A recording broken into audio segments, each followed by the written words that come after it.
제가 여러분들이 많이 보는 참고서가 하이탑 이런 걸 많이 보나요?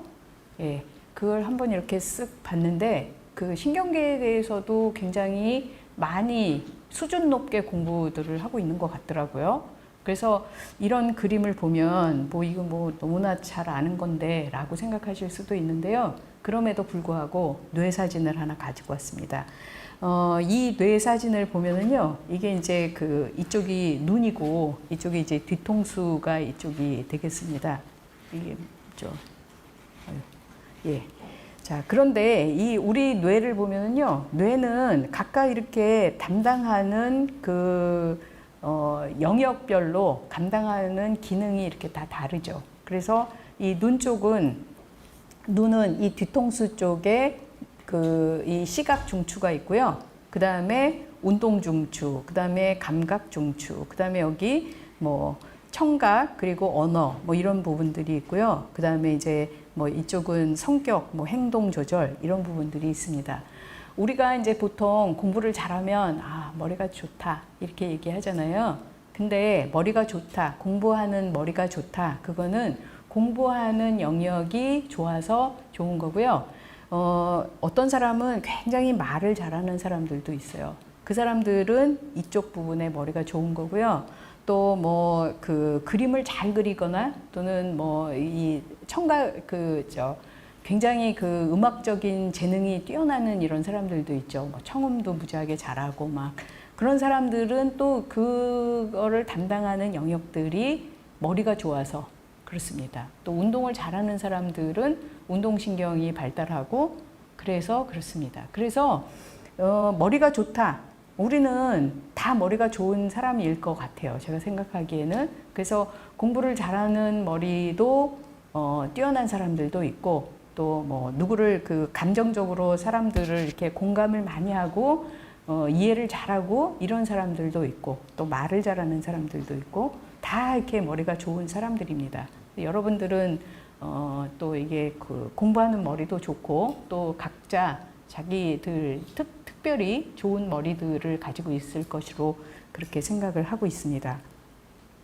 자, 그래서 이게 이제 뇌인데요. 자, 이 뇌 안에는 도대체 어떤 세포들이 있을까를 한번 보면은요. 자, 뇌를 구성하는 세포. 그럼 우리는 이제 이 신경세포를 이미 잘 알고 있죠. 그죠? 이 신경세포, 우리 뇌에는 몇 개 정도가 있냐면 1000억 개 정도의 신경세포가 있어요. 그러면 1000억 개라는 것이 과연 얼마나 많은 세포인가? 이 1000억 개라고 하는 것은요,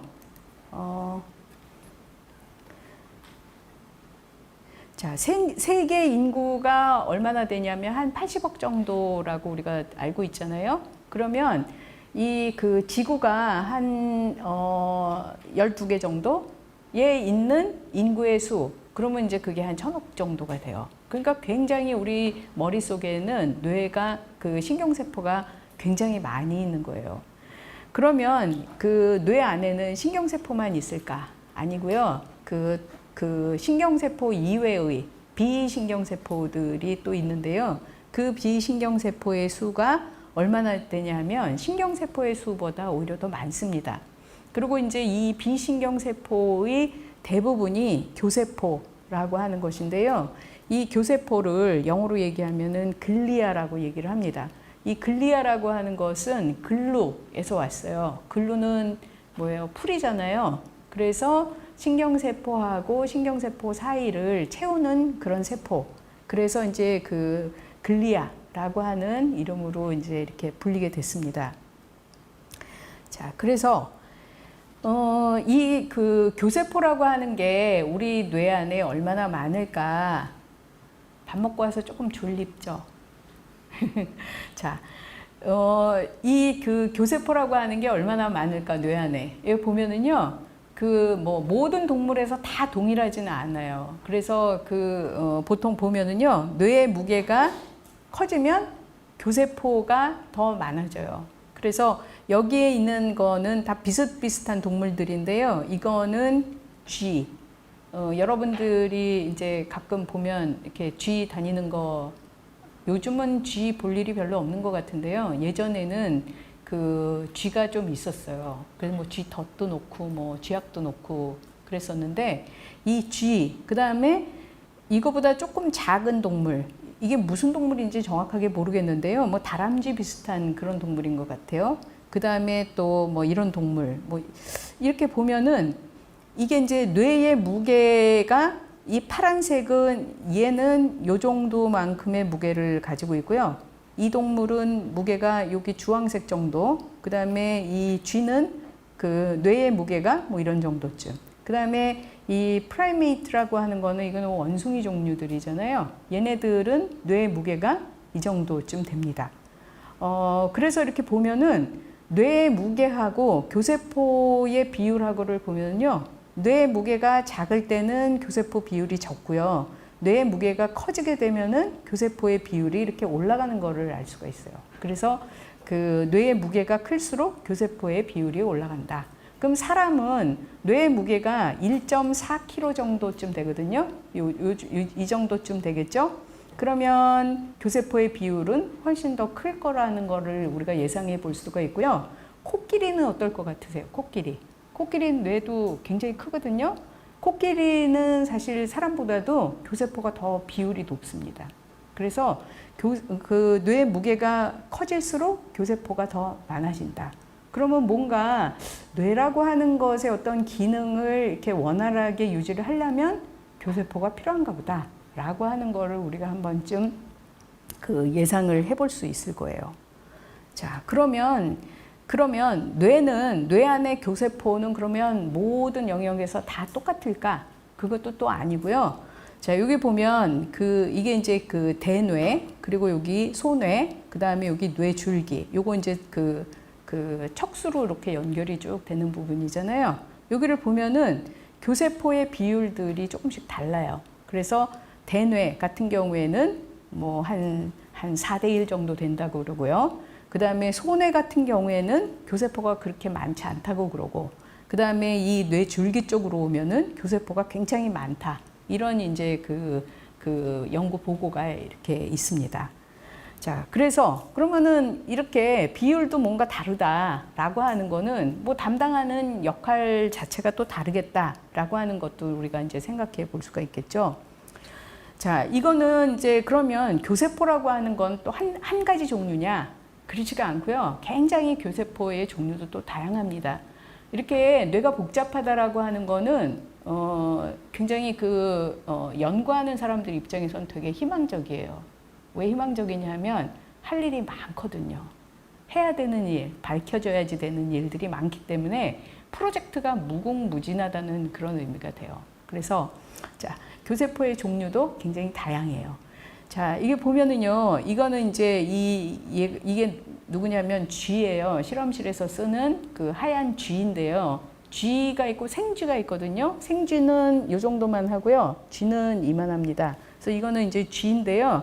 이 쥐를 쥐의 뇌를 여기 앞에서부터 이렇게 해서 절편을 만들면서 그 각각의 절편들에서 이 앞부분부터 이렇게 뒷부분까지 쭉 나열을 한 것인데요.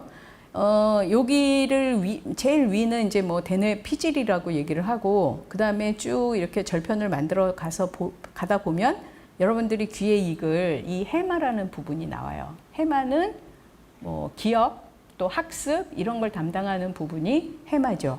그 다음에 더 잘라서 이제 이 뒤쪽까지 이렇게 가게 되면은 여기 흑질이라고 하는 이런 부분도 나오는데요. 이 흑질이라고 하는 부분은 운동을 조절하는 그런 영역이에요. 그래서 이 흑질에 있는 그 세포에 문제가 생기면은 파킨슨 병이 이제 생깁니다. 자, 그래서 이렇게 이제 앞에서부터 쭉 잘라서 이렇게 보이는데,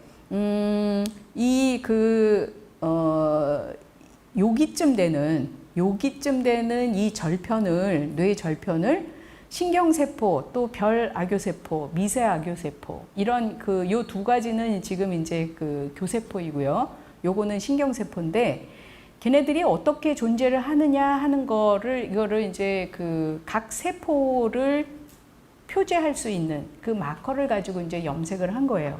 이렇게 보면 신경세포는 이렇게 생기고요. 그 다음에 그 교세포 중에 한 가지인 별악교세포. 이 별악교세포는 다른 그 이름으로 얘기를 하면은 에스트로사이트라고 그러는데, 에스트로가 뭐냐면 별이라는 얘기거든요. 그래서 우주인은 뭐 에스트로넛 그렇게 얘기하잖아요. 그래서 이게 이제 처음에는 별처럼 생겼다라고 해서 이제 이 별악교세포라고 이제 얘기를 했어요. 그건 이렇게 보이고. 그 다음에 미세악교세포. 미세악교세포는 세포체가 되게 조그매요.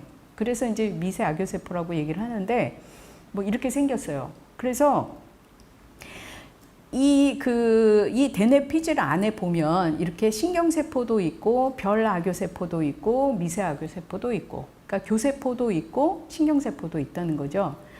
이 신경세포, 그러니까 교세포, 이거를 그 글리아라고 얘기한다고 그랬는데요. 이거는 누가 먼저 얘기를 했냐 하면은 이 그 1850년대 그 루돌프 벌쇼우라는 사람이 이 글리아라고 하는 그 용어를 사용을 했어요. 글루. 이 신경세포하고 신경세포 사이를 메워주는 그런 어떤 지지 역할을 하는 세포다라고 해서 이제 글리아라고 얘기를 했고, 사실 신경계에 존재하는 신경세포 이외의 모든 세포를 다 교세포라고 그렇게 얘기를 했어요. 그래서 여기 얘기하는 이제 그 별악교세포하고 미세악교세포, 이게 이제 어떻게 보면은 상당히 그 메인 세포가 되고요. 그거 말고도 또 다른 메인 그 중요한 세포가 이제 올리고덴드로사이트. 이건 이제 여러분들이 아는 그 마일린, 엑손을 이렇게 지방으로 둘둘 싸는 그런 세포가 있잖아요. 그게 이제 올리고덴드로사이트고, 그거 이외에도 뭐 여러 가지 세포들이 있습니다. 그리고 이제 말초신경계에서는 슈완세포라는 그 세포들이 또 존재를 하게 돼요.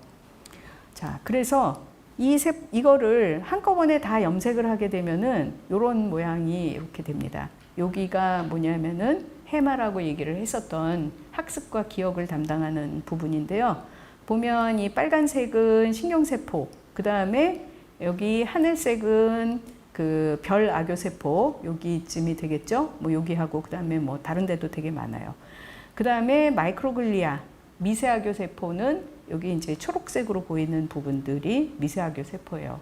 이거는 이제 저희 실험실에 있는 그 양희걸 박사라는 사람이 그 염색을 한 것인데요. 이렇게 이제 보입니다. 그러니까 신경세포가 있는 부분도 있고, 또 교세포가 있는 부분도 있고, 같이 있지만 서로 이렇게 좀 영역을 분리해 갖고 있는 경우도 있고, 어떤 경우에는 굉장히 근접해서 있는 경우도 있고, 그렇습니다.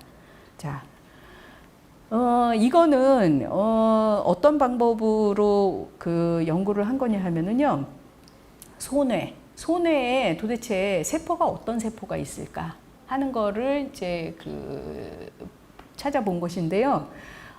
요즘 나오는 그런 좀 새로운 연구 방법으로 그 세포에 있는 세포 하나하나에 있는 유전자들을 분석을 해서 세포가 어떤 세포가 있는지를 조사하는 그런 방법이 있어요. 그래서 그거를 뭐 싱글 셀 또는 싱글 뉴클리아이에 있는 RNA를 뽑아서 하는 그런 방법이 있는데요. 그러니까 조직을 이렇게 갈아가지고 세포를 분리를 해서 그 한 개 한 개 세포에 어떤 유전자가 있나를 보는 그런 방법이에요. 그래서 이거는 이제 소뇌를 중심으로 해서 본 것인데요. 여기 이렇게 동그라미로 본 거는 전부 다 신경세포예요. 소뇌는 아까 그 교세포가 좀 적다고 얘기를 했었는데요. 그래서 신경세포가 상대적으로 많습니다. 여기 보면 이게 색깔이 다른 거는 다 조금 뭔가 조금씩 다른 그런 세포라는 거거든요. 그래서 보면 신경세포라고 그래서 다 동일한 세포가 아니고, 신경세포에도 이렇게 여러 가지 종류의 신경세포가 있고요. 그 다음에 아까 얘기했었던 그 에스트로사이트, 별악교세포가 여기도 있고 여기도 있습니다. 그 다음에 여기 그 미세악교세포도 있고요. 그 다음에 그 마일린, 그 수초를 지방으로 이렇게 둘둘 싸는 그 올리고덴드로사이트라고 하는 세포가 또 여기 이렇게 있고, 그거 이외에도 뭐 혈관을 구성하는 세포라든지 등등 이렇게 있습니다. 그래서 이런 연구 방법을 통해서 각 부위에 어떤 세포가 어느 만큼 존재를 하는지, 그리고 우리가 이제 뭐 보통은 한 가지 세포라고 생각을 했었지만 사실은 그것이 한 가지 종류가 아니고 그걸 세분화해 보니까 굉장히 여러 가지 종류더라. 뭐 이런 것까지도 이제 알아낼 수가 있어요. 그리고 이것이 또 이런 테크닉을 이용을 해서 뭐 질병이 생겼다든지 이랬을 때 어떤 변화가 일어나는가 이런 걸 또 분석을 해볼 수도 있어요. 그래서 굉장히 뇌 안에 다양한 세포들이 존재한다라고 하는 것을 이제 알 수가 있고요. 요거는 뭐냐면은 별 악교세포를 뇌의 부위별로 한번 조사를 해본 거예요. 그래서 보면 요 부분, 그 다음에 이 부분, 그 다음에 요 부분, 이렇게 세 부분의 별 악교세포가 어떻게 보이나를 봤더니 여기에서 보이는 세포들은 뭐 이렇게 생겼어요.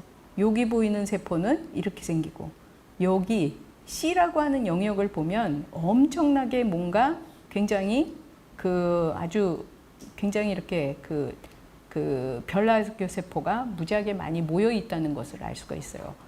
그리고 이렇게 보면 여기 있는 세포하고 여기 있는 세포가 또 모양이 다르고 또 뭐 여기 세포들이 또 모양이 다 달라요. 그래서 이거는 뭐냐면 이거는 여러분들 아는지 모르겠는데 이게 이제 예전에 맥가이버라는 미드가 있었어요. 맥가이버. 거기에 나오는 주인공이 이 칼 하나 들고 다니면서 모든 걸 다 해요. 여기 보면은 이 칼 한 개에 모양이 서로 다른 것들이 여러 개가 있잖아요.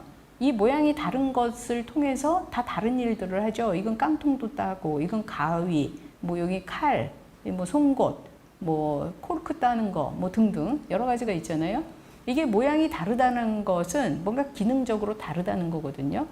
그래서 이 별 악교세포라고 하는 것이 이렇게 모양이 다 다르고 영역에 따라서 또 하나의 영역에서도 이렇게 다 모양이 다른데 이거는 무슨 얘기냐면 하는 일이 다 다르다는 거거든요. 결국은 다를 거라는 거거든요. 그거 어떻게 다르냐? 아직 몰라요. 이거는 이제 여러분들이 뇌에 관심이 있고 이 교세포에 관심이 있다면 미래에 해결해야지 된 그런 연구의 영역이 될 수가 있겠죠. 자, 그래서 이거는 이제 제가 갖고 온 카툰인데요. 교세포하고 신경세포하고 이렇게 대화를 해요. 그래서 교세포가 왜 아무도 나한테 대해서는 얘기를 안 하지?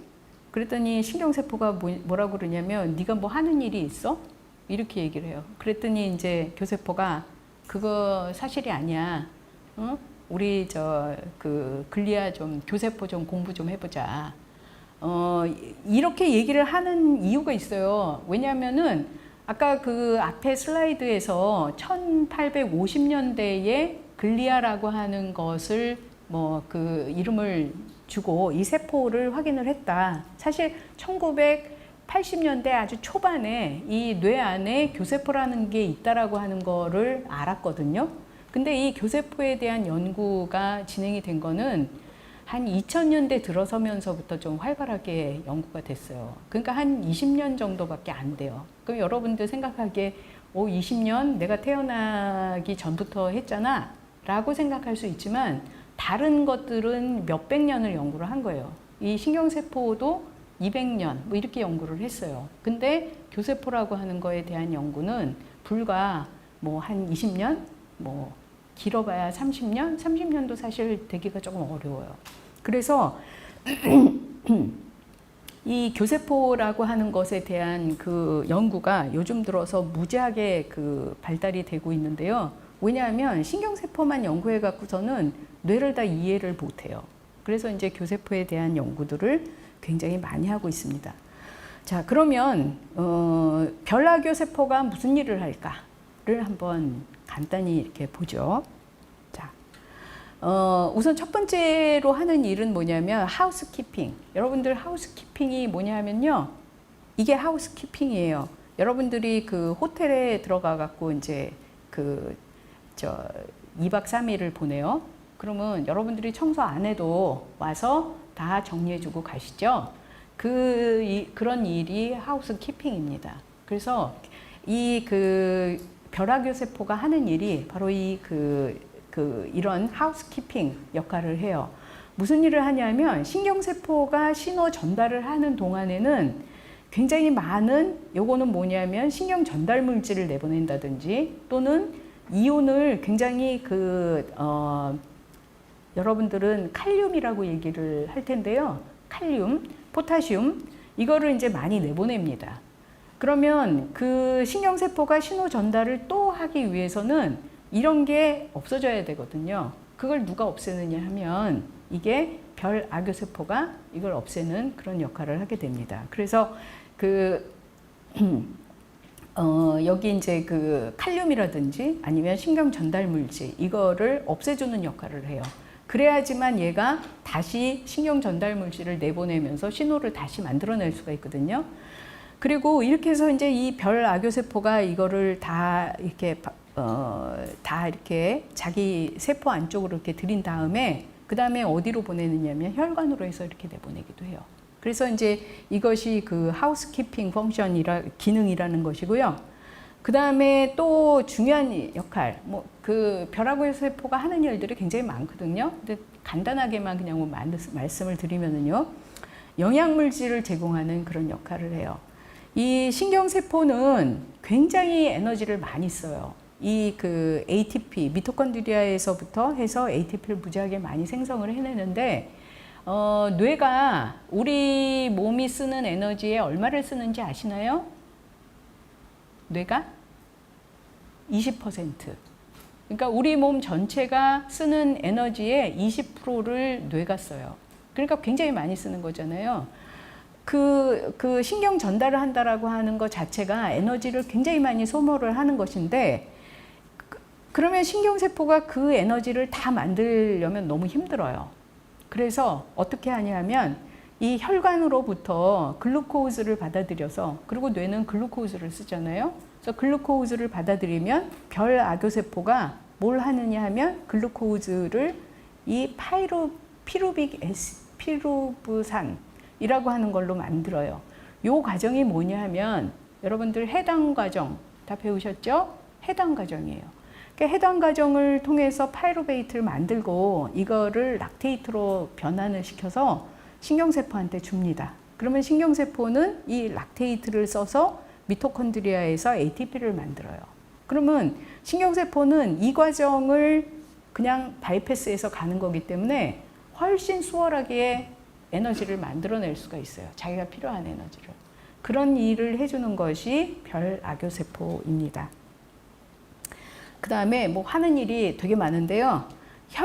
뇌혈관의 이완이나 수축을 조절하는, 혈관을 이완한다라고 하는 것은 혈액이 많이 가서 산소하고 영양분을 많이 제공해 준다는 것이고, 수축한다는 거는 뭐 필요 없는데 굳이 많이 보내줄 필요 없잖아요. 그래서 혈관 이완 수축 이런 것도 하고, 그 다음에 이 뇌에는 되게 중요한 구조가 뭐냐면 뇌혈관 장벽이라고 하는 게 있어요. 이걸 유지시켜주는 역할을 하는데요. 자, 보통 이게 이제 혈관인데 우리 몸에 있는 일반적인 혈관들은 이 혈관 내피세포 사이에 이렇게 구멍이 뚫어져 있어요. 그래서 혈액 안에 있는 단백질들이 이 조직으로 이렇게 가거든요. 근데 뇌는 그렇지가 않아요. 이 혈관 내피세포들 사이에 사이가 이렇게 아주 딱 붙어 있어요. 그래서 이 안에 있는 단백질들이 조직으로 들어가지 못해요. 이게 조직으로 많이 들어가고 그러면 뇌가 제대로 기능을 할 수 없거든요. 그래서 이 혈관의 내피세포들이 이렇게 딱 붙어 있고, 그걸 유지시켜 주는 게 누구냐면 별 악교세포들이에요. 그래서 그런 역할들을 합니다. 그 다음에 또 중요한 건 뭐냐면 뇌의 노폐물을 제거하는 역할을 해줘요. 그래서 이걸 보면은요, 이게 여기 빨간색이나 아니면 여기 초록색, 이게 그 뇌 안에 있는 노폐물을 제거하는 그런 과정을 이제 보여주고 있는 것인데요. 이게 이제 자는 동안, 그 다음에 이거는 깨어있는 동안이에요. 언제 더 활발하게 노폐물이 제거가 되나요? 자고 있는 동안에. 예. 그래서 여러분들이 공부할 때 잠도 자야 돼요. 잠 안 자면 노폐물이 뇌에 자꾸 쌓여요. 그래서 공부는 자는 시간을 줄이는 것보다 노는 시간을 줄여서 공부를 한다. 그래야지 뇌 안에 있는 노폐물도 제거가 잘 됩니다. 이 그 치매 환자나 이런 사람들은 잠 잘 못 자거든요. 그래서 그것들이 어떤 그런 것이 그 노폐물을 자꾸 축적을 시켜서 뇌를 망가뜨리는 그런 그 일이 일어날 수도 있다. 이렇게 얘기들을 합니다. 자, 그래서 그러면 이게 이제 정상적인 뇌에서는 그러고요. 손상을 받으면 어떻게 될까? 손상을 받았을 때, 이건 정상적인 것이고, 이건 이제 손상을 받았을 때인데, 정상적일 때에 비해서 손상을 받았을 때, 뭐 양상이 굉장히 다르죠? 뭔가 어떤 변화가, 뭔가 손상에 대응하기 위한 어떤 일들을 얘네들이 한다는 얘기고요. 그 다음에 여기 보면 이렇게 그 딱지가 생긴 것처럼 이런 모양이 이제 나오게 됩니다. 그래서 이거를 이제 그 스카라고 얘기를 하는데, 여러분들이 손 다쳤을 때 딱지 생기는 것과 같은 그런 이제 일들도 일어나게 됩니다. 자, 그 다음에 미세아교 세포에 대한 얘기도 간단하게 할게요. 자, 그러면은 미세아교 세포는 어떤 일을 하나? 우리 몸에 보면은 대식세포라고 하는 것들이 각각 각 조직에 다 존재를 해요. 그래서 뼈에는 뼈에 적절한 대식세포가 있고, 그 다음 폐에는 뭐 또 비장, 뭐 세포, 간, 다 그 대식세포가 있는데, 대식세포는 뭐냐면은 그 노폐물 같은 거, 그러니까 죽은 세포 이런 거를 잡아먹는 그런 역할들을 하거든요. 뇌에 있는 대식세포가 바로 마이크로글리아라고 하는 이 그 미세아교세포라고 하는 그 세포입니다. 자, 얘가 무슨 일을 하느냐 하면은요, 감시 기능을 해요. 어떻게 감시 기능을 하냐? 이 세포를 60분 동안 촬영을 쭉 했어요. 그러면서 이 세포가 어떻게 변화를 하느냐를 봤어요. 그래서 0분, 그 다음에 60분 이후에 그 돌기들이 어디에 위치하는가를 이렇게 본 거예요. 그래서 초록색은 60분 때, 빨강색은 0분에 그걸 이제 그 돌기들이 어디 있는가를 봤더니 이게 이렇게 겹치지 않잖아요. 그 얘기는 뭐냐면 60분 동안 굉장히 많이 움직였다는 얘기거든요. 그래서 이 미세아교 세포는 끊임없이 움직이면서 그 감시하는 그런 기능을 하고 있고요. 그래서 감시해서 뭐 하는데, 뭔가 잘못된 것들을 제거하는 그런 역할을 합니다. 그래서 여기를 보면은요, 이 그 신경세포하고 신경세포가 그 서로 신호를 주고받을 때 이 그 시냅스라고 하는 것이 을 통해서 그 이제 작용을 하게 되는데, 활동적인 것도 있고 활동을 안 하는 것도 있어요. 요 초록색이 뭐냐면 미세아교세포인데요. 이 미세아교세포가 활동하지 않는 그 시냅스를 이렇게 먹어버리는 거예요. 그래서 작동하지 않는 거, 뇌 안에 필요 없는 것들이 있으면 그걸 제거하는 그런 역할을 이 그 미세아교세포가 하게 됩니다. 자, 그리고 뇌 안에 손상이 생기게 되면 그걸 감지를 해요. 그래서 요거는 뭐냐면 레이저를 이용을 해서 그 손상을 준 것인데요. 이걸 보면 손상 주위를 이렇게 금방 감싸면서 손상 부위를 이렇게 완전히 이렇게 감싸주는 그 정상적인 조직하고 분리하는 그런 역할을 하고요. 그 다음에 이건 자상. 그래서 이렇게 뭐 칼 같은 걸로 손상을 줬을 때, 이럴 때도 역시 이런 주변 부위를 이렇게 감싸는 그런 역할을 합니다. 이거 왜 필요하냐면요, 손상을 받게 되면 손상된 세포에서 뭐 여러 가지가 흘러나올 수가 있거든요. 그러면 그 환경을 이렇게 변화를 시키기 때문에 그런 거를 방지하기 위한 그런 역할을 이제 하게 됩니다. 네. 자, 그러면 이 그 교세포하고 뇌 질환하고 굉장히 관련이 깊어요. 자, 이걸 보시게 되면은요, 이 나무가 왜 죽었을 것 같아요?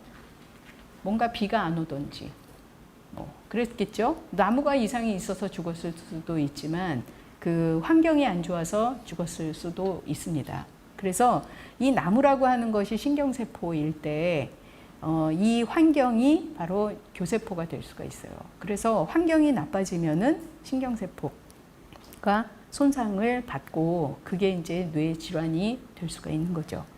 자, 그 치매 동물하고 정상적인 동물의 뇌를 비교를 해보면요, 그 벼락교 세포가 이렇게 쪼그라들어 있는 그런 양상을 볼 수가 있고요. 그 다음에 이런 그 벼락교 세포가 여러 가지 뇌질환, 뭐 지금 여기 뭐 치매, 뇌전증, 우울증, 조현병 이런 거 얘기했는데 뭐 이거 이외에도 뭐 굉장히 많은 뇌질환하고의 관련성을 이제 얘기를 하고 있습니다. 그 다음에 이 그 미세아교 세포, 이것도 역시 여러 가지 퇴행성 뇌질환들하고 관련이 있다라고 얘기를 하는데요. 이게 이제 정상적인 그 뇌의 그 미세아교 세포인데, 이 치매 환자의 미세아교 세포를 보면은 뭔가 이렇게 다 제대로 기능을 못할 것 같이 생겼어요. 그래서 노화가 된다든지 아니면 어떤 유전적인 문제가 생겼을 때 기능을 잃어버린다든지 아니면 원하지 않는 기능이 생김으로 해서 뇌 질환이 생길 수 있다, 이렇게 얘기를 합니다. 그 다음에 이거는 이제 그 정상적인 것과 그 다음에 파킨슨 병의 그 경우에 어떤 변화가 일어나는가 하는 걸 보는 건데요. 변화가 많이 일어날수록 빨간색이거든요. 보면 마이크로글리아, 미세아교 세포나 그 다음에 에스트로사이트 이런 데서 변화가 많이 일어났다라고 하는 것을 알 수가 있습니다. 그래서 질환하고 굉장히 관련성이 깊을 수 있다라는 얘기를 합니다. 제가 오늘 준비한 얘기는 여기까지고요. 좀 재미없었을 수도 있고 또 뭐 그랬을 수도 있고, 네, 하여튼 이 정도까지입니다. 네, 감사합니다.